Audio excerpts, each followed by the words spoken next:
right, so I'm Marshall Gaucher. I'm a software engineer at ZCash. Again, like Brad said, we're going to do a fairly deep dive. I'm going to try and do as much as I can with Sapling in the allotted time, but we'll see how it goes. So kind of like one of our big missions here, again, this is going to start off pretty high level, and then we're going to start diving down into things, is to empower everyone with economic freedom.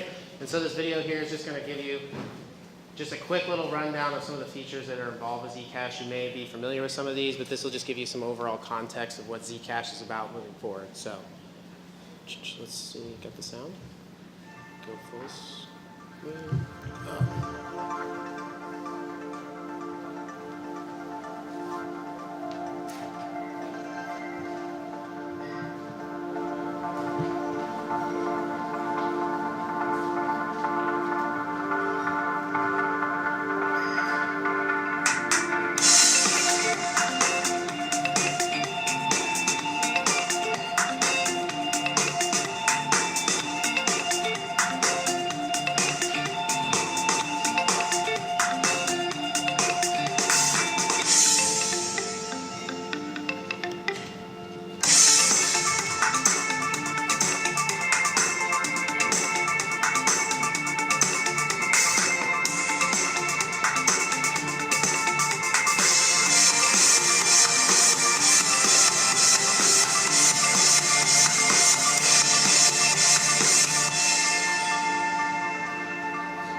Still going.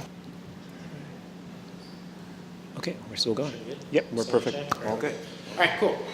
So just a quick question, kind of gauge my audience and where their background lies. Has everyone heard of ZCash, obviously? Or has anyone heard about it for the first time tonight? No? Okay, cool. Has anyone heard about ZK Snarks? Or familiar with it? Okay. Cool. So that's enough. We'll be plenty of material here to cover everything we need. So background on ZCash. This is essentially a timeline of how ZCash started. To give you a little bit more background as to, like, we didn't just come out of thin air or anything. Back in, let's say, 2010, 2012, group of researchers at MIT were working with this thing called ZK Snarks and ZK proofs and whatnot. And they knew it was applicable to several different things, but modeling it and finding a way to apply it in the real world was not so trivial. And so they began working on stuff and testing, and their first implementation of like actual zero knowledge proof was like a generic C compiler that they can prove, basically putting any program into it and it would compile it and verify it in a very short time. And so that was kind of like a quick test, and it worked. But beyond that, they didn't really know how to apply it to anything. So in 2013, another group of researchers, John Hopkins, published a paper called ZeroCoin, and they presented this at the IEEE Symposium. And it was cool and it worked, but there was a key component missing, and the key component was the zero knowledge proof itself. And so those two researchers from MIT and John Hopkins kind of collaborated and they put the pieces of the puzzle together to overcome some of the shortfalls of the zero coin paper. And they came up with zero knowledge proofs on the zero coin paper, which they then published a new paper in 2014, which was ZCash. And ZCash was again presented at the same IEEE symposium. And from there, it kind of was just, they solved the riddle. They had this proof that, you could prove values moving in and out of things with, minimal cost. But no one was really buying it yet. Bitcoin didn't really, and, cybercoins in general didn't really have, a lot of exposure. So it kind of sat there for a couple years. And then those scientists approached ZCO and were like, we need to have some more exposure to this. How do we get people to really buy into that? And that's when they started ZCash. So in 2016, we launched the Genesis block and we started from scratch with Sprout. And that launch went smooth. As Traumer will say, it was the boringest launch he's had because it went well and there was no issues.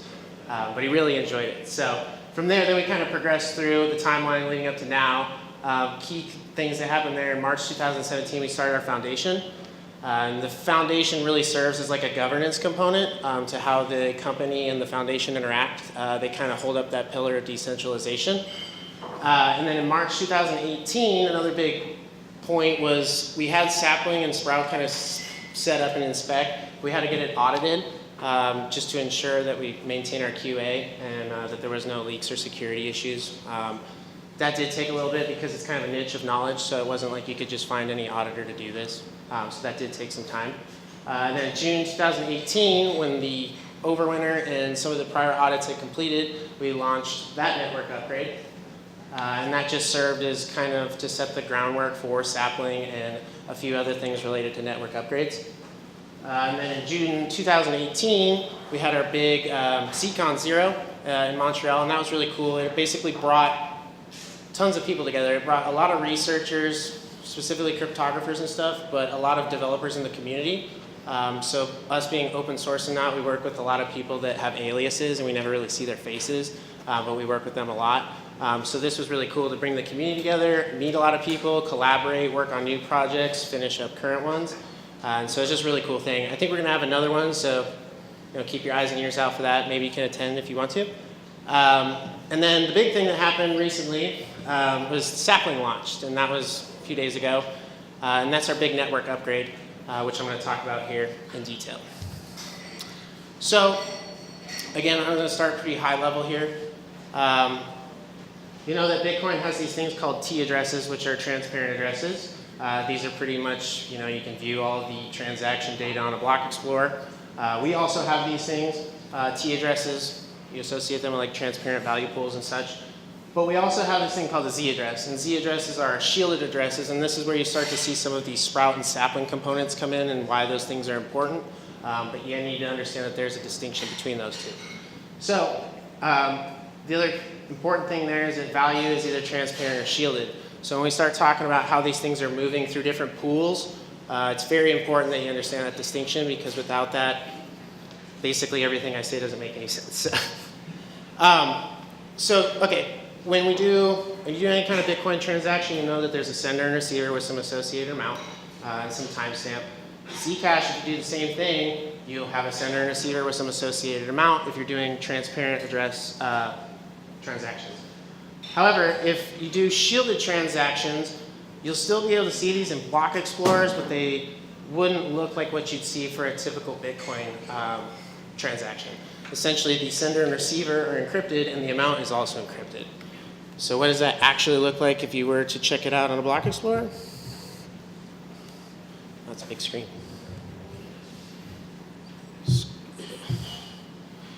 All right, so you look at this transaction, you'll notice there's no inputs and outputs. It just says shielded inputs and outputs. You don't have what you'd see in a typical T address where you send some amount and then you get the change to the change address. And so at first this may look, kind of cryptic in nature, but when we go back,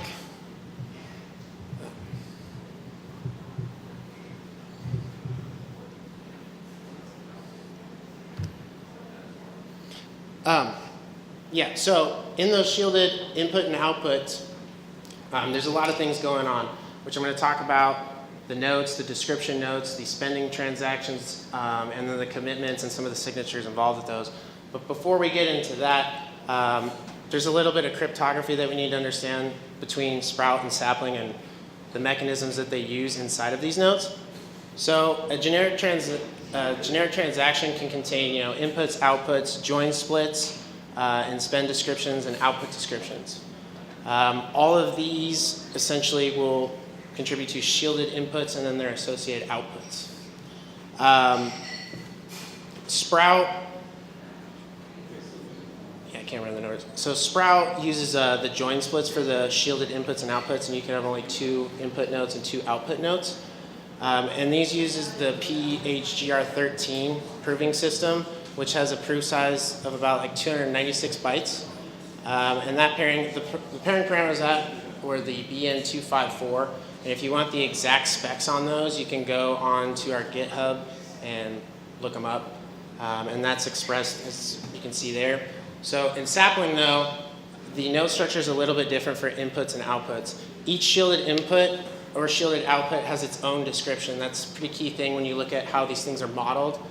And the other big thing is that Sprout still uses join splits with Groth 16, but Sapling uses Groth 16 with the spend descriptions and the output descriptions. So how those things are modeled, which I'll show here in a bit, are slightly different, but kind of have to understand that distinction to understand how Sapling works. And that proof size is about 192 bytes. The parameters on that is the BLS 12381, and that's expressed right there below with the Groth 16 proof. Again, you can go into the spec and look at the full, how these things are represented, how the security properties are enhanced, and the whole proof, if you want to check it out. So, what is a ZK snark, or the things associated with zero knowledge proofs and whatnot? Basically, a ZK snark, and our prior presentation kind of touched on this. It's a proof construction where one can prove the possession of information, so a key, for example, without actually revealing that information and without actually interaction between the prover and the verifier. So a common example you might see is the Where's Waldo example. In the Where Waldo's example, there's a picture that you'd see in a common book that has Where's Waldo. And essentially someone will put a zero knowledge proof, which is just like a frame window into some portion of this picture. They don't have to directly point to it, but this zero knowledge proof or paper is showing you exactly where Waldo is. They don't know exactly where it is, it's just showing you. And so they can prove that without literally having to point. And you can do all kinds of different cases to make this more sound, but that's kind of the example in a nutshell. So, so the big points on that is just, you're not going to basically literally point to where this Waldo or whatever key you're trying to prove is, and you want it to be efficient. So you want it to be able to be proved shortly, and it has to be pretty much controlled inside of that system. And I'll talk about that here in a minute between the value pools and stuff. This right here is essentially the prior slide, but it's a little bit more detailed. So if you want to know, okay, so that was kind of the breakdown of what it means in English. These is some of how you start stepping into the math of how these things are represented and how they're defined. And again, this goes into a bunch of piecewise notation and set notations. So if you really want to get into that and check how that's proved, how that operates, how that system's essentially defined as secure, please go check out the spec. Okay, so all of these zero knowledge proofs, they have to have some kind of parameter generation to kind of ensure that the transactions are valid. So the zero knowledge proof, they rely on public parameters, which we've generated from 2 different ceremonies. The first ceremony was the Sprout MPC, which I think they've talked about in the prior presentation, but that was done back in October 2016. And the issue with that is that all participants had to essentially be available when that ceremony happened, and they all had to commit their own share of toxic waste. So it was pretty much set in stone, it was pretty rigid, and there wasn't any kind of flexibility with it, which worked in that case, but we realized we needed to kind of expand on that and make it a little bit more adaptable, I guess you could say. So with the Sapling MPC, there was 2 phases to that. And the big key difference between those 2 ceremonies is that it allowed participants to commit toxic waste, and then they could just leave immediately. Like no parties had to be fully present for that ceremony. And those two phases of the sapling parameter generation was the powers of tau and the sapling MPC. Those two, they both have papers on. Don't remember exactly where they are, but if you want to go read exactly how those are set up and who is all involved, those are publicly available. So the powers of tau is the circuit agnostic phase. This ceremony, they essentially just used a bunch of different points of entropy to create randomness. I think one of the famous points was, I don't remember which scientist, he basically got a Geiger counter and he flew up in a plane above Chernobyl to generate some random data to get an entry point on that. And so there's a lot of stories there. If you want to go read about that, it's like a whole little novel in itself. So it's a good, tasty read. But then the sapling MPC, the second phase of that we did, and that was using Sean wrote the Rust system for that. And essentially, you just ran the code and it would produce the output, and then you would submit it, and you can verify those things if you go on to the Sapling MPC repo. There's verifiers, and they show all the output parameters, but it was really easy to participate. So, and again, no one had to be like, everyone was present for it. And it was a much more flexible ceremony. So again, all that stuff is in that repo too if you want to go check out the details. So, how do we compare Sprout and Sapling with all these parameter generations, and what's the proving times and some of their memory footprints? As you can see here, these are kind of rough estimates, but they're fairly well to spec. Sprout will have 37-second proving time. Sapling is about 2. I think when we tested this on mainnet, it's pretty much held for that spec, give or take on what you're doing a little bit. And then the big thing was the memory footprint. So some of these proofs, they're not cheap by any means. And the prior ones, Sprout, were at least 1.5 gigs, sometimes could be larger. But Sapling, the memory footprint's down to 40 megabytes. So why does that matter? That allows us to do these zero-knowledge proofs using Sapling on, say, a mobile device, which before wasn't even feasible. It was kind of just a thought. But now it's actually something we can do. And we have projects that are going to implement that, and I think a couple other projects, they're kind of running off that same reference wallet. So, all right, so backing up a bit. So these zero-knowledge proofs and ZK snarks, what do they do in terms of how they prove things that are on the blockchain? And these are literally verifying those data blocks as they're on the blockchain and how they're chained. One thing you have to understand, though, is depending on which addresses you're using to move value, you'll have this concept of shielding and de-shielding. And really what that is it's either making that value when it comes out of those different pools publicly available, or it's literally kind of encrypted. And so the flows are private if you go Z to Z, de-shielding is Z to T, shielding is T to Z, and T to T is what you've seen since it's all started. It's publicly available and it's all transparent. Oh yeah, one thing to note though, on our shielded addresses too, you still get the encrypted and verifiable fields, but you also have this thing called a memo field.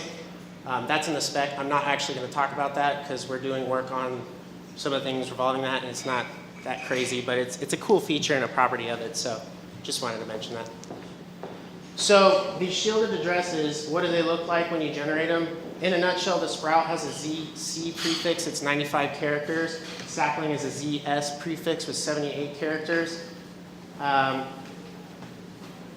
If you really want to go into some of the details of what they plan to do with some of those addresses, forward-looking, there are papers on that, but this is how they exist now if you were to run a node on mainnet or testnet or whatever.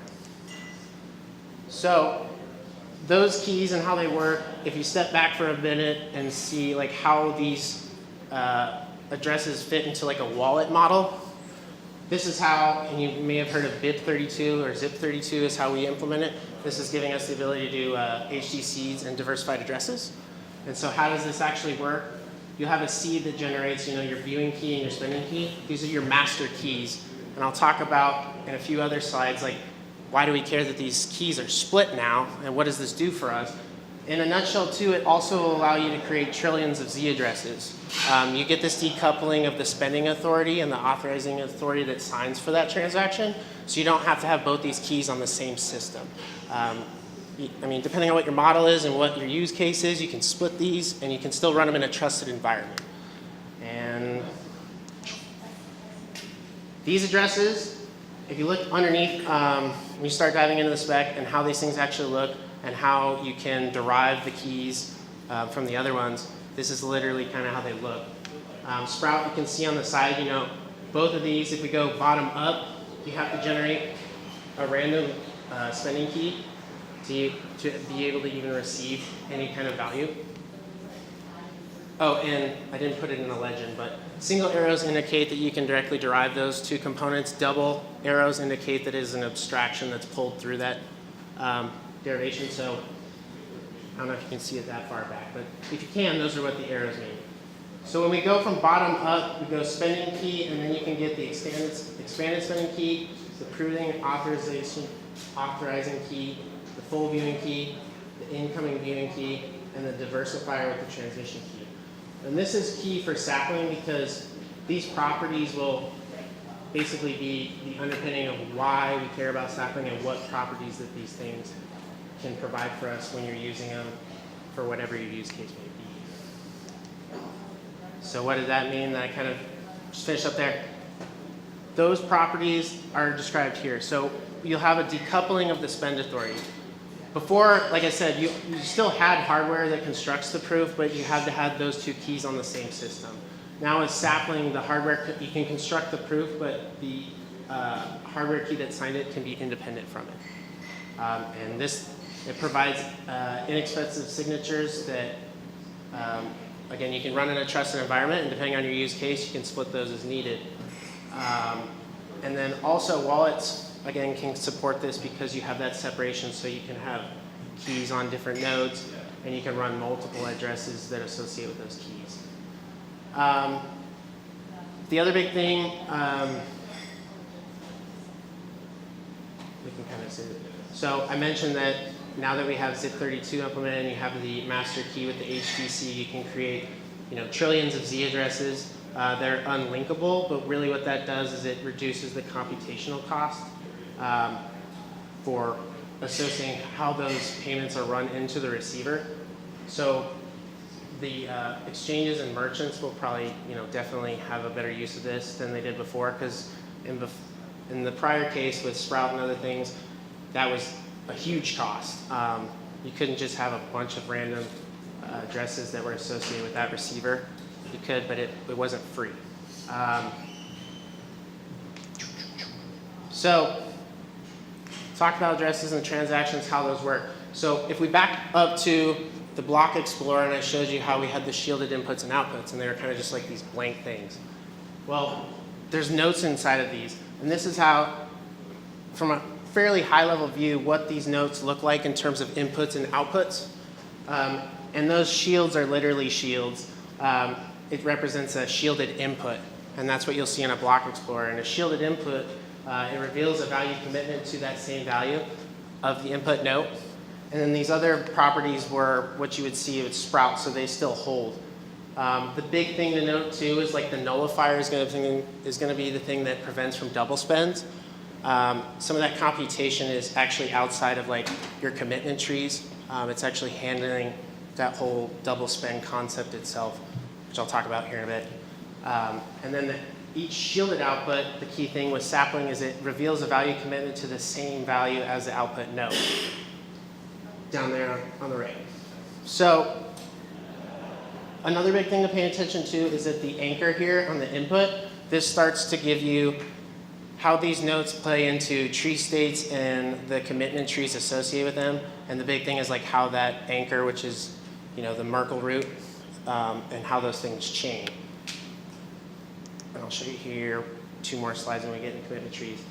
So if you want to dive into the Sapling node details, and there's a lot more on this if you want to see the full proof and how it's sound and the security requirements around it. Again, please go check out the spec. I couldn't fit all that content in here, so this is the very high level, but it is in spec.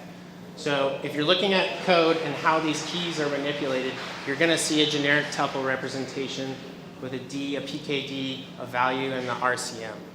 And those are represented here in those properties. Max money If you're wondering what that is, that's the 21 million. It's pretty standard Bitcoin constants. You can go check that out. One thing to note, only a commitment of the above values are disclosed publicly when the notes are sent. So those are added to the note commitment tree. This allows the values of the recipients to be kept private while the commitment is used by the zero knowledge proof. And this portion, you'll start getting into the signatures that are associated with like the Peterson hashes and the windowed hashes. But I'm not going to talk about that here. That's another deep dive in the spec. But the key thing is just to note how the Sapling notes are set up with their inputs and their outputs.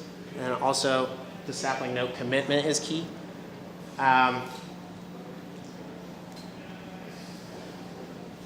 Yeah. So the big thing when we talk about like preventing double spends and stuff, it's associated with the nullifier set or the nullifier itself because it's derived from the p value of a note. And then a note is spent by proving the knowledge of p or PAK and the nullifier SK and the zero knowledge proof. And Sapling also requires spend authorization signatures in order to demonstrate knowledge of that S. There's like 4 different signatures we use. There's a bind auth sig, a signature auth, and the 2 other ones that we use in Sprout. And those are defined in the spec as well.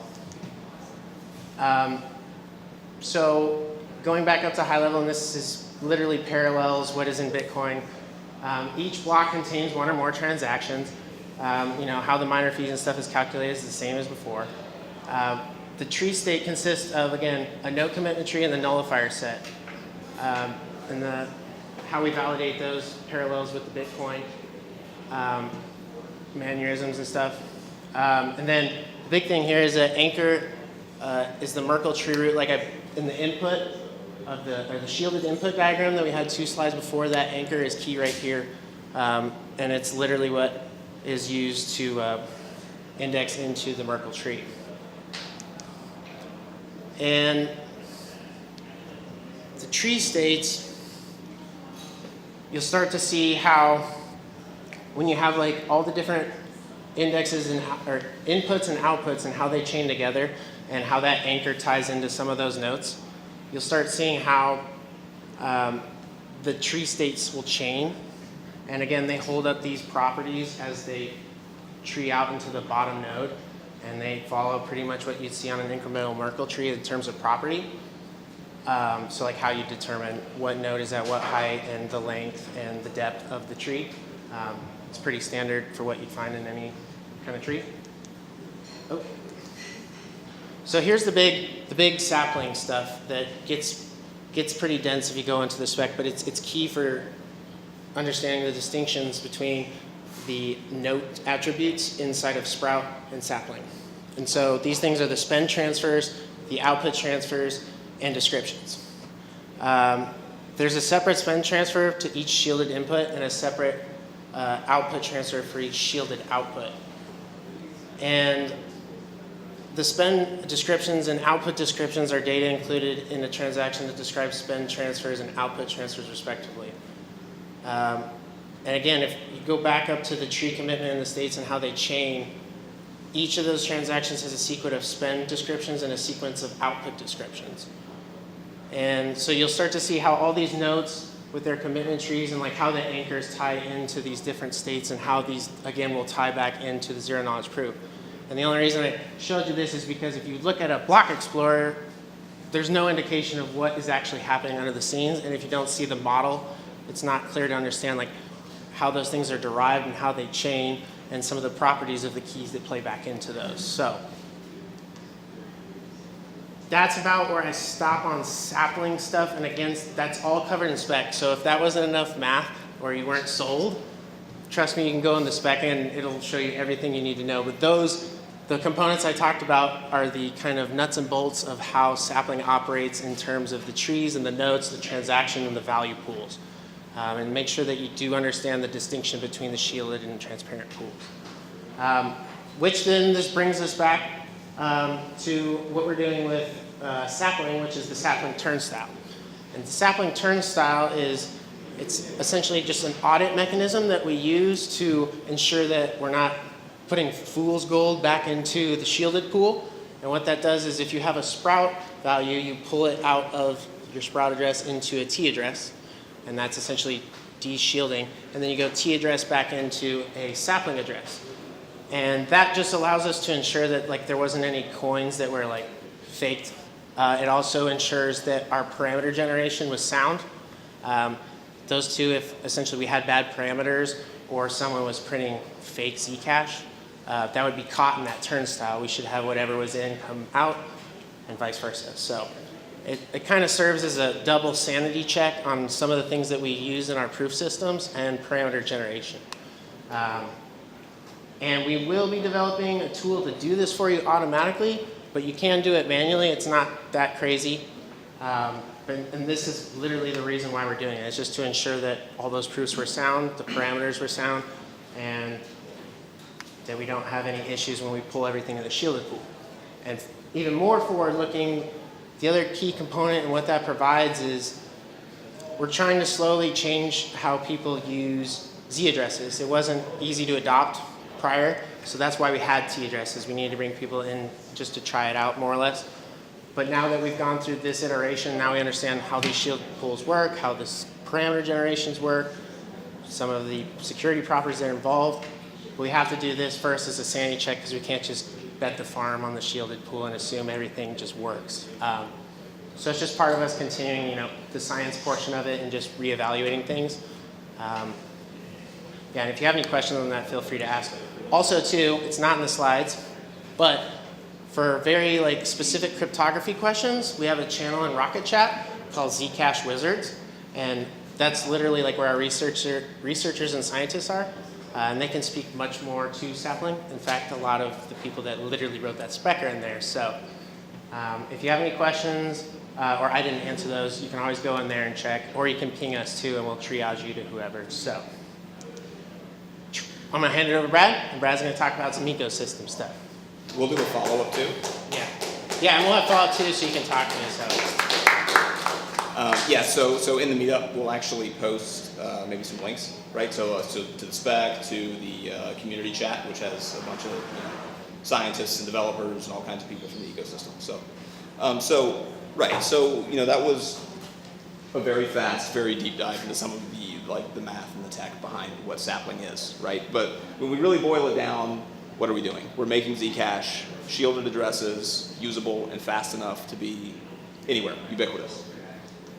So, first off is, okay, so we had the Sapling activation. How did it go? So we're a pretty young coin. We're only 2 years old, right? So our 2-year anniversary was on Sunday. Thanks. And I'm kind of in charge of making sure that the ecosystem is keeping pace. And, I think the results that we had from Sunday really prove that the Zcash coin is maturing and the ecosystem is maturing. And it has a lot of respect in the industry. And so these 5 points, to me, kind of express some of that. So every major mining pool that is mining Bitcoin was upgraded and producing blocks within 24 hours. And all but one were doing it immediately, meaning they didn't have any downtime at all. Exchanges across the board, including Gemini, Binance, Bitfinex, Poloniex, had no downtime except planned downtime just around the activation for safety. Wallets, Trezor, Coinami, Winzec experienced no downtime. Major block explorers experienced no downtime. And companies that knew that they weren't going to be ready for one reason or another announced. They pre-announced. They told their users. They told their customers that was going to be the case. And we think all of these things taken together are really positive outcomes for Zcash users and the user experience. So we got through the activation. We're live. What's it mean, right? When we launched Zcash, we had these concepts of T addresses that Marshall went into, these transparent addresses. The big concept of T addresses is honestly it was for adoption, right? The computational cost and time required to generate shielded transactions, it was just so onerous that most people wouldn't actually be able to do it. And you actually couldn't do it on things like a mobile phone or a hardware wallet. So we had these T addresses that pushed widespread adoption, but it didn't really get to the killer feature of Zcash, which is you have truly anonymous private transactions that you have complete control over. Now that Sapling's live, that can all change, right? So what are the next steps for a Sapling ecosystem? I get to go talk to a lot of teams, right? And I get to talk to a lot of users, and I kind of understand and get to see their perspectives. And these are some of the things that I think the community really needs to move toward. And hopefully some of you guys are ZCash devs, or are interested in the coin enough to actually do some development and actually research it, or are working on companies that support Zcash in some way. So mining pools, doing payouts to Z addresses. So if anybody's operating a mining pool, or if you actually mine, start pushing your mining pool to really start distributing payouts to Z addresses. That'd be huge for the shielded pool. You see a mining transaction and you see 200, 300 payout addresses. If all of those were shielded, that would be fantastic for the privacy of the coin overall. Exchanges should begin allowing withdrawals to Z addresses. There's absolutely no technical reason now why they can't do this, right? So now it's not taking their servers 40 seconds and 1.5 gigs of memory. It's taking it 2 seconds and 40 megabytes. That's completely reasonable for them to actually start doing payouts to Z addresses.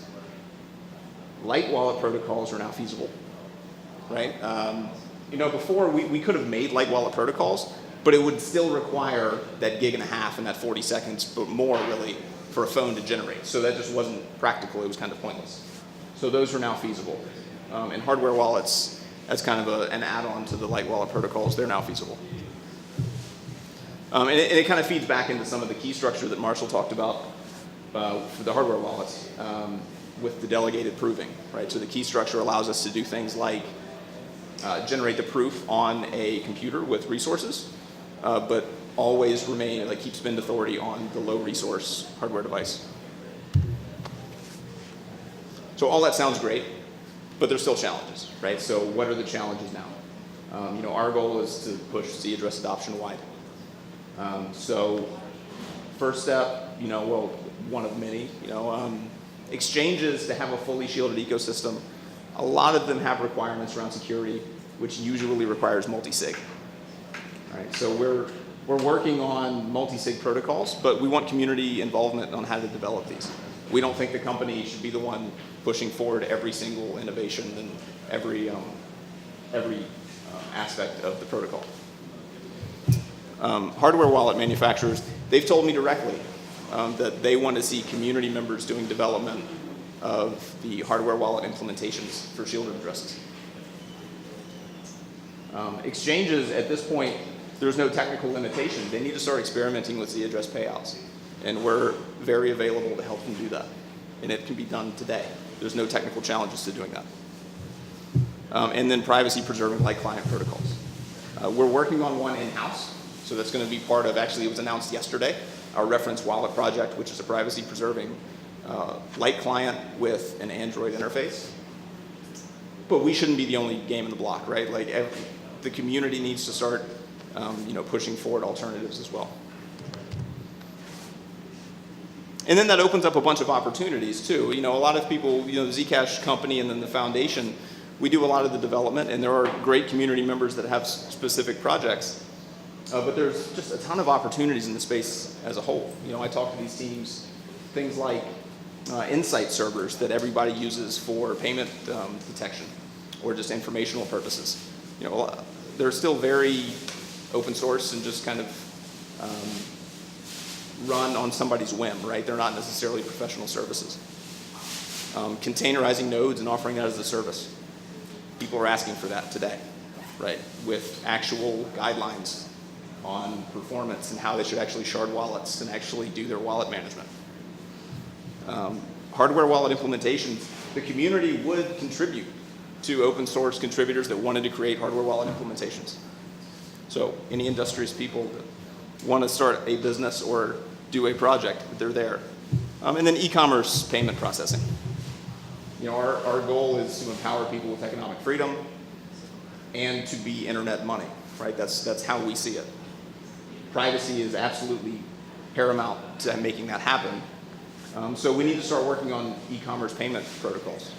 There's a few out there, but not a lot, right? So one of them, it's a sister company of ours, Least Authority, who do distributed storage.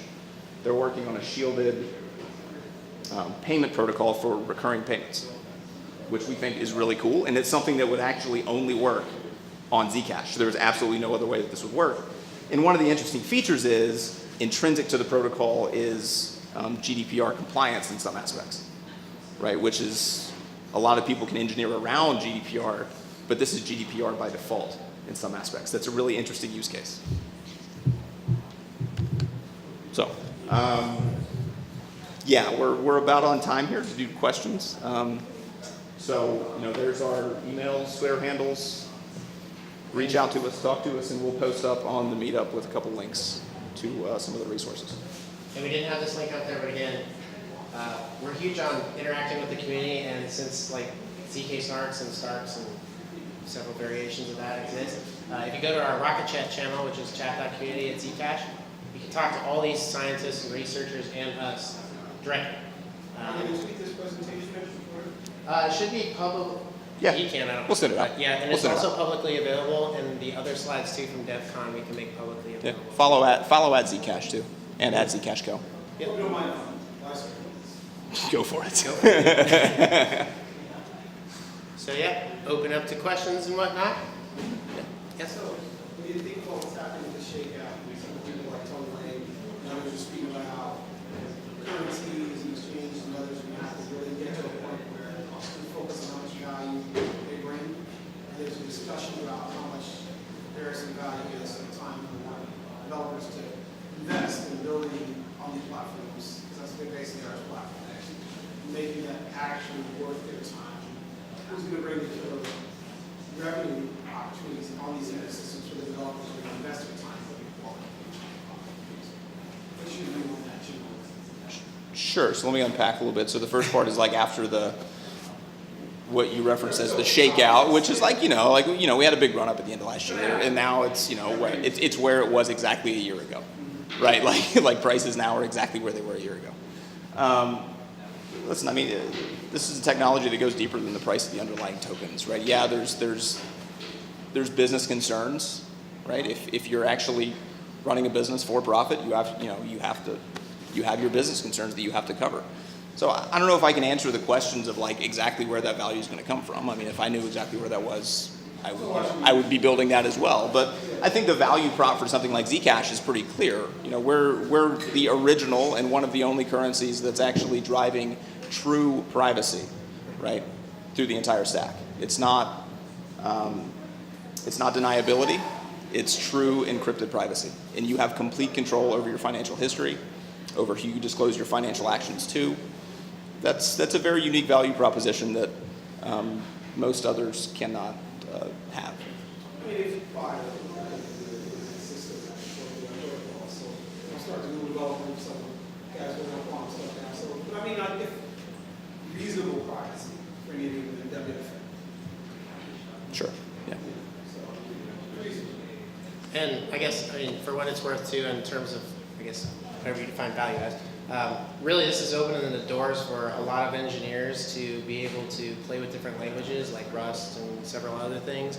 But more specifically, it allows them to do this on a multi-tier platform level. So now you can get exposure into mobile stacks. You can still work on any given platform you had before. But now we can really why does that all matter in terms of how I would perceive value is you can take these key properties and now you can actually separate these amongst pretty complex systems, whereas before it was kind of in a silo. So this has really kind of opened the doors for creativity, but it's giving that creativity something that's actually trying to change the world and do something different that hasn't been done before. So, in my mind, that's a huge, big thing. So, other questions, sorry? How does the growth of the anonymity set I can't hear you, man. how Sorry. does the growth of the anonymity set affect sort of the use or size of Zcash blockchain? As that keeps growing, as more people use it correctly? Yeah, I mean, so the anonymity set is every previous private transaction, right? That's the anonymity set. I don't see how that affects block size. That doesn't. Because that has to keep growing and be stored, right? Essentially it's a mixed set. Sure, yeah, that's the commitment set, right? So that's held in the actual node itself, right? Yes.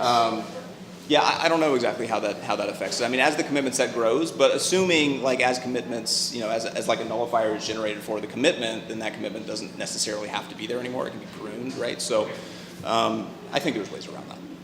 And there's also, so since some of the properties that you give those keys and you don't have to rescan to verify some of the things, I have to go back to the spec to really answer that one. Yeah. But I'm sure there's a more complete answer, but I don't think it's an insurmountable problem as the nullifiers are generated for the commitments. yeah, because GT talked about this. Yeah, so. Very interesting talk. Thank you. I was wondering, what's the most important use case for ZCash? Because on blockchain, even it says Alice sends one Bitcoin to Bob. It's just Alice having a key. It's not like personal information. Yeah, so it's pseudonymous, right? But that's not anonymous. So there are techniques in chain analysis that can very accurately link through prior behavior whose address that is, unless you're very, very careful. That's expecting user behavior to go to a level to protect their privacy that just isn't reasonable for most people, I don't think. That shouldn't even have to be a concern. It should be private by default. It should be private unless you absolutely disclose your privacy, not private until you make a mistake, right?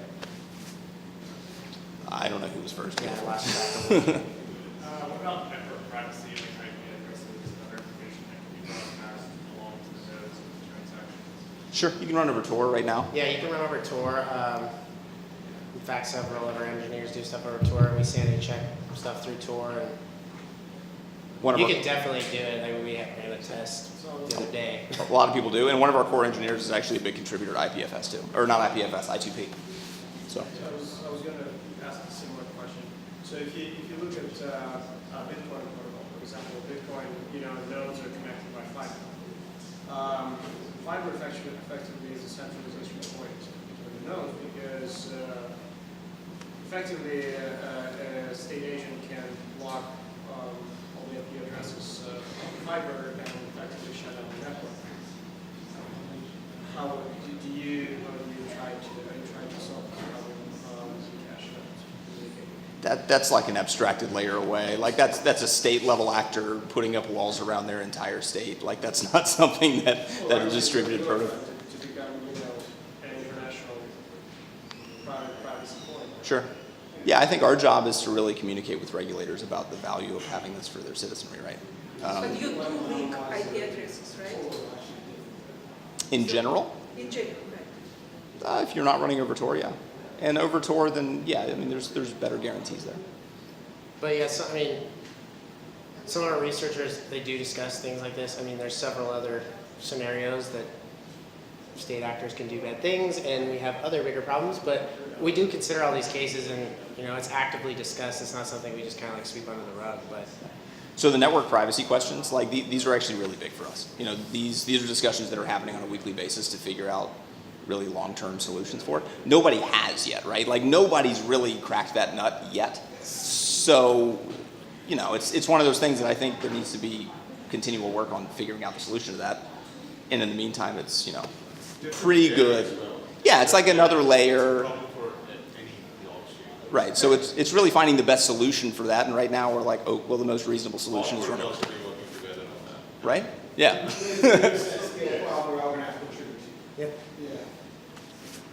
So now creating shielded transactions is much more feasible, and you also said yourself that ideally you would have privacy by default.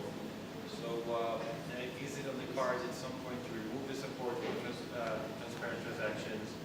Yes. yes. Do you have an ETA on that? No. No. No, there's no ETA. There's no ETA at all. We just had to get adoption going. So It's a problem to give people the choice, actually. Yeah, no, it is. It absolutely is. I agree. I think giving people a choice is a problem in some case because the user experience isn't necessarily always very clear. It's not a technical problem. So it's like, technically it's not a problem that the choice is there. But from a user experience perspective, if you're not a very sophisticated user, that's a little bit of a broken promise sometimes, right? So I agree that I think it is a choice that probably shouldn't have to be there. I think efficiency has to go up a little bit more, most likely. I think we need to have broader adoption of Z addresses before we can even have that conversation. But I mean, the flat answer is yes. We're planning to deprecate addresses eventually. We This just is the first time you guys have confirmed that this is now by default you can actually we activated Sapling on Sunday night. So it's basically And on a note on that, Sprout is still the default if you generate new addresses, and this is to prevent breaking legacy things. So Yeah. you explicitly have to state generate new address Sapling. Yeah. That's very key. Everything else will default. We might change that, but to ensure we don't break prior things and just kind of see how things play out. That's a big note. Yeah. But and to your point too, we'd like to, in a perfect world, have the whole concept of Z addresses and what just kind of abstracted. That should just be something that comes by default, and users shouldn't really have to understand Sapling and whatnot. They should just know that it is private inherently, and they don't have to have this fear of digesting some of that content. It just should be something they use, and it's very easy to digest, and they feel like they can truly trust it. That doesn't happen overnight, so we're navigating that, but that's something we want to get to. However that happens, we'll see.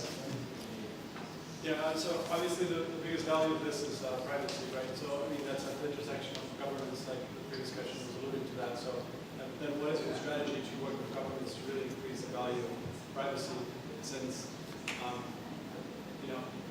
it's going to be necessary to work with governments, otherwise they don't want to have people use privacy tokens like Monero or ZCash, and so there will need to be some strategy, right? So- how to work with governments all over the world. Because that's the only reason to use it, right? Yeah. Privacy. There was an assumption made in the middle there that you said obviously they don't want privacy in like Monero and ZCash. We talk to regulators all the time. That's actually not the sense that we get. We have these conversations, and generally they don't necessarily know what these technologies are, but they're very curious to learn a lot more. And when you show them and like teach them a lot of things, then suddenly that narrative starts to change, because most governments that are looking out for their citizenry don't want another state level actor to do heavy financial analysis on their citizenry, right? Like we wouldn't want to allow, it's a bad example, but it's an example. We wouldn't want to allow, say, a Chinese government to do full analysis, financial analysis on a Bitcoin chain on the entire US citizenry. And I think the US government really understands that, right? They understand that that's actually a bad thing. So the assumption that privacy is somehow like is like a bad thing to regulators, that's not what we're seeing. They're a little scared of it when they don't understand it. But when that conversation happens and we kind of present it as, hey, this is actually freedom for your citizenry and also protection for your citizens, that whole narrative changes. And they just want to learn more, right? Their biggest concern, and this is true of our standard financial system, is AML and KYC, right? They want to make sure that they're not funding drugs and human trafficking and all those kind of things. That always happens at those edge points. That happens at your bank, that happens at your broker, right? That happens at the standard financial edge points, which I think is why you see some of the regulation on exchanges, right? And why exchanges are being very, very proactive about doing, very diligent KYC. They understand that they are the edge points for this industry. And that's where those same financial controls are probably going to be implemented for these government and regulators to feel comfortable. And that's, too, why we also have some of the properties of these keys, so you can give a portion of the key or whichever key you prefer to a trusted party, and they can audit this to an extent. So it's not like totally in the dark in terms of privacy. There's still properties that you can audit to. And that's the user's choice. Yeah, so like it's not completely like in the dark. There is things that you can use to audit. So that provides a little bit of. Yeah. So basically saying, like, as long as the government has digital borders, right, it doesn't care so much about the flow. Well, it cares about the flow in the sense that it doesn't want to be funding, terrorism or drug trafficking or anything like that, right? Like it cares about the flows in that way. Right. But then there's so many other, most of the people who use Zcash are not just like drug lords and No. terrorists, Right. They want to make sure that their citizens can't be taken advantage of by other, either hacker organizations or state level actors. So, we think the privacy conversation is actually a very positive one going forward. And those are the conversations that we've had. And, there's a few notable exceptions, and it usually comes from a place of misunderstanding or a prior bad experience. There's, a couple notable examples of, major hacks that have changed the regulatory climate in an entire country, but those usually happened at exchange levels, right? And it wasn't necessarily because there was illicit activity happening on the coin itself. it was like major exchanges getting hacked, and that just kind of changed the perspective. Those are just conversations and perspectives that need to change, and we need to work on, and we do. We actively have people that work with regulators. Do you have cases when people use ZCash sugar transactions in supply chains? Not that I know of. But not that I know of, but there's actually probably some interesting use cases. So we have this memo field that Marshall alluded to. Right now it's 512 bytes. Is that right? I think that's right. Let's say that. Right. I'll amend later if it's wrong. I think it's 512 bytes. I think we're going to change it a little bit, but it allows you to have these encrypted messages that can be decoded. So you can do all kinds of things on there. The biggest use case right now is ZMessage. So it's like an encrypted message board to where you can send encrypted messages to each other. Which is so really like there cool. needs to be more than that, because there's better use cases than that, but it's still cool. But it's just not quite there. I think on-demand trading, especially people building and buying stuff, on-demand trading sounds like a natural use case. Sure. Let's say, ZCash, yeah, we prove that we are KYC in this country, and then like, I'm gonna order this because I've got a hardware startup that's doing on-demand out of Shenzhen or Alibaba. I need to make sure that I have security about it so my competitors don't know about it. Sure. But I don't really care. Yeah. Everybody, especially even a user, who ordered and want to make sure it's on the ship, it's gonna be here on time. Yeah, and even the corporate level, we were talking about, state level wanting to make sure that they're preserving the privacy of their citizens. Well, on a corporate level, if I'm accepting Bitcoin or Zcash, or I'm sending Bitcoin or Zcash, like, if somebody knows your addresses or can do chain analysis, then they know your financials, right? Companies don't want that, right? So you need privacy for those kind of cases too. I think you've had your hand up for a little while. Yeah. Yeah. I have a question. So I think there was an announcement about new client from Party, right? From Parity. Yeah. Yeah. I guess we didn't mention that. So that news came out yesterday. Yeah, it was like 12 hours. I saw Yeah, on a feed. it was at DEF CON. So Parity Technologies is going to be making a ground-up Rust implementation of the Zcash node. So now, it's great for us. Like, we're excited because now it's going to actually start decentralizing development. So we actually have another team completely separate from us making an entirely different implementation of the protocol, all in Rust. So it's going to be ground up. Yeah, it was awesome. That's big news. And the foundation actually spearheaded that one, not the company, but the foundation spearheaded that effort. So my question is is there any interesting what's the business, what are they doing? Because of course it's good for the ecosystem that there's going to be another independent client, but is there any color to the move beyond it? Who is paying for that? I guess also it's interesting. I can't really speak to the funding behind that, but in terms of the engineering lens on that, it's a lot of our cryptography is written in Rust, so we kind of want to parallel that with the daemon. And so in a perfect world, those things will mesh, and we'll have this decentralized daemons. We still run Rust and C++ right now. It's never been done, but I think the big thing with that is to go back on the decentralization pillar. I think, and from a science thing, it also provides a lot of points of reference. It's an auditing point. Yeah, another auditing point. And it just, the thing with adoption, you got to give people options. I mean, you can't just, this is what you do and this is what you should use. Yeah. We want to give them a lot of options, but then it also opens up just whole doors to other communities that we haven't really even opened. And so just getting that exposure is just key. But the Parity team is really cool. I got to talk to them at RustConf, and they're a bunch of really great people. So I'm really looking forward to that. But in terms of the funding, I don't know how that's all set up. I'm not the person. Yeah, the foundation worked out that deal. So Yeah. we don't work for the foundation, so I don't really have any insight there. And that's a key too, that people kind of get the Yeah, Zcash they're company, two very and then there's different the entities. Zcash Foundation. So some people often get those.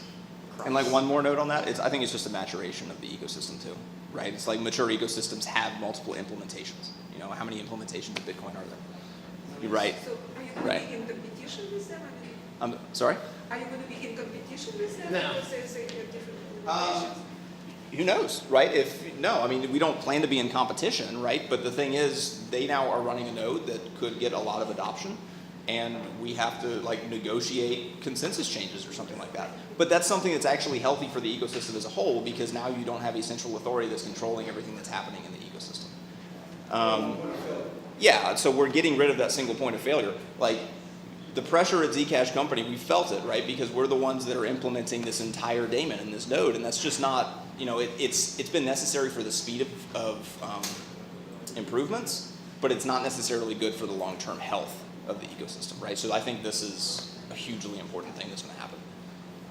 Thanks for bringing that up, by the way. I didn't even want to mention it, but yeah, back up. This is a very basic question. So you said you start off with a Bitcoin fork. You're still running Bitcoin consensus protocol?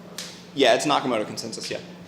What level of smart contract functionality do you run? So you don't have multi-sig yet, so it sounds like it's... We have some of the opcodes that Bitcoin has in our T addresses, but almost none in the Z addresses, so it's, Yeah, let's just say none. Yeah, and again, like some of the, I don't remember the consensus rules off the top of my head, but they're kind of littered throughout the spec. But they're very clearly indicated. Like I think there's only, I'll naively say like 2 or 3. I don't recall them off the top of my head, but you can go back in there and see exactly what those consensus differences are. I mean, on a and basic, how they apply to Sapling and Sprout and such. So. on a basic level, it's proof of work Nakamoto consensus with some caveats and changes for our implementation. So do you plan basically to kind of expand and protect transactions other blockchains on Ethereum, on EOS, etc.? Is it kind of on your roadmap? I'm sorry, what? To launch like ZK Snarks and our privacy tech on those chains? To apply those concepts of zero knowledge proofs to other DLT technology in general. Sure. I don't really think so. I mean, I don't think that's really in the roadmap right now. Not saying it won't happen, but it's not in the roadmap right now.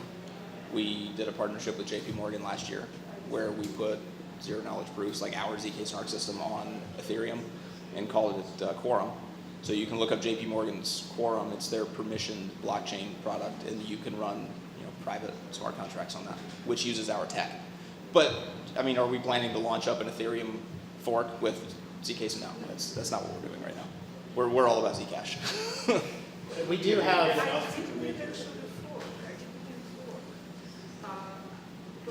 Oh, you mean implement on the existing chains, like work with those teams to implement?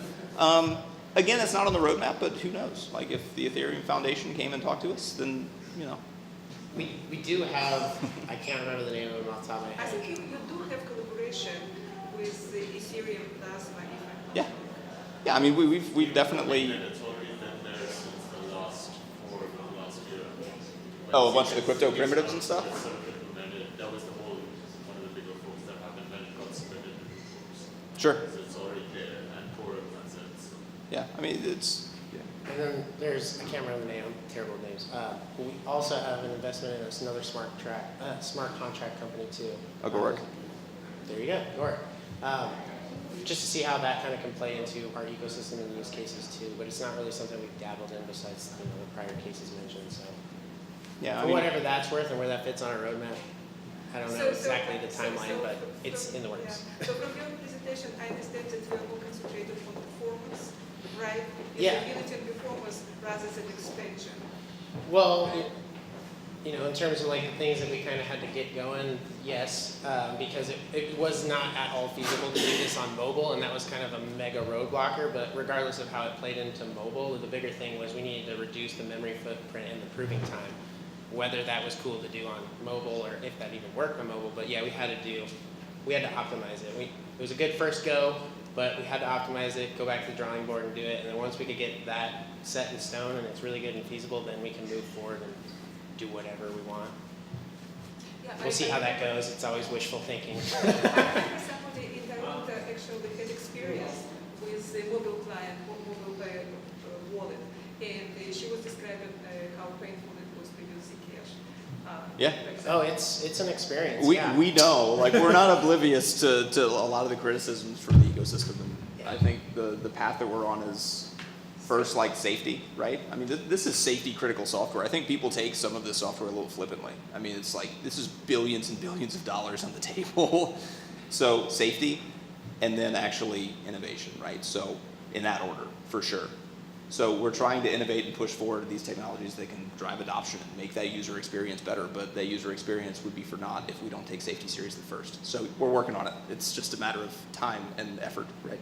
And we do have a UX researcher, and our huge focus too is like this stuff's cool and all, but like we got to make it digestible. So and we got to make products that are usable. It's great that it's super fast and all that, but we have a huge focus on that moving forward. And so our reference, well, I'm not going to speak about that, Linda will, but it's going to be a great experience. And so we really hope to overcome some of that digestion of just how this stuff operates. So. And I think we're getting pulled off excited. stage. I think we're over time. Sorry, man, we're not going to get into the other one. I'm sorry, I just don't have time. That's all right. I think this was awesome.